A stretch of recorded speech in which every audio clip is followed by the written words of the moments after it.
Urakaza neza kuri Kansi TV, urubuga rwo gusangiza inyigisho z'ijambo ry'Imana no guhamya Imana aho turi hose. Ese wigeze usenga ukumva nta gisubizo ubonye? Wigeze utakamba ariko ukumva ijuru rituje? Hari ibihe mu buzima aho twibaza tuti Mana uri he?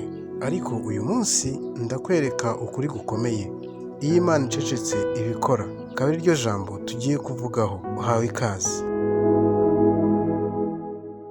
Zaburi ya 46 umurongo wa 11 haranditse hati: nimworoshye mumenye ko ari jye Mana, nzashyirwa hejuru mu mahanga, nzashyirwa hejuru mu isi. Iri jambo ritwigisha ko hari igihe tugomba gutuza, tukareka guhagarika umutima, tukizera ko Imana iri ku murimo nubwo tutabona ibyo irimo gukora. Hari ibintu bitatu byagufasha mu gihe wumva Imana icecetse.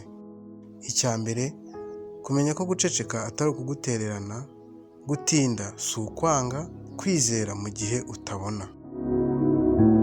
Kumenya ko guceceka atari ukugutererana. Hari igihe umubyeyi aceceka nkana areba umwana w'ibyo arimo gukora, ariko aba amuri hafi. Ni iki mu Itangiriro ibice 39 umurongo wa 21 hatubwira? Haratubwira hati: ariko Uwiteka aba kumwe na Yozefu, amugirira neza, amuha kugirira umugisha ku murinzi w'iyo nzu y'imbohe. Wibuke, Yozefu yari yaranzwe n'abavandimwe be, Yozefu yari mu bucakara, Yozefu yari muri gereza. Wavuga ko kuri we ibintu byari bibi, ariko nubwo atabonaga igisubizo ako kanya, Imana yari hamwe nawe. Nawe rero niba uri mu bihe bikomeye, wibuke ko guceceka kw'Imana atari ukugutererana. Gutinda si ukwanga. Hari igihe dusenga tugashaka igisubizo ako kanya, siko bimeze. Iby'Imana si hubuhubu. Inshuti yanjye, menya ko Imana ikora mu gihe cyayo. Yesaya 40 umurongo wa 31 haranditse hati: ariko abategereza Uwiteka bazasubizwamo intege nshya, bazatumbagira mu kirere, bagurukishe amababa nk'ibisiga, baziruka be kunanirwa, bazagenda be gucogora. Igihe cyo gutegereza nicyo gihe cyo gukura, kandi nicyo gihe cyo kubona ibyawe byose.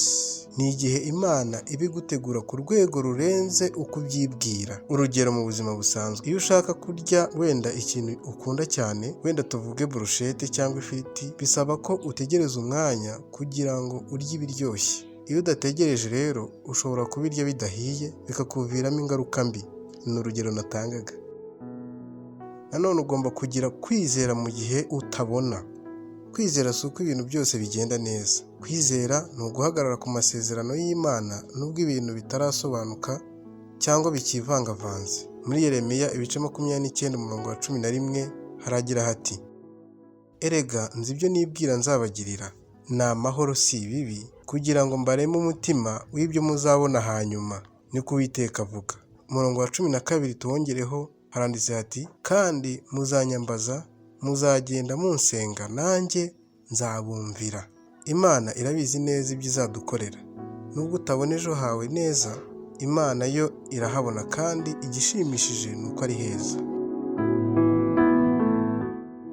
Ngana ku musozo, inshuti zanjye, niba uri mu gihe wumva ko Imana icecetse, uyu munsi Imana yashakaga kukubwira ibi bintu bitatu. Guceceka kw'Imana si ukugutererana, gutinda kwayo si ukukwanga, kwizera mu gihe utabona ibyo ushaka ni intsinzi kuri wowe. Rero ntucike intege, humura, Imana irimo gukora nubwo utayibona.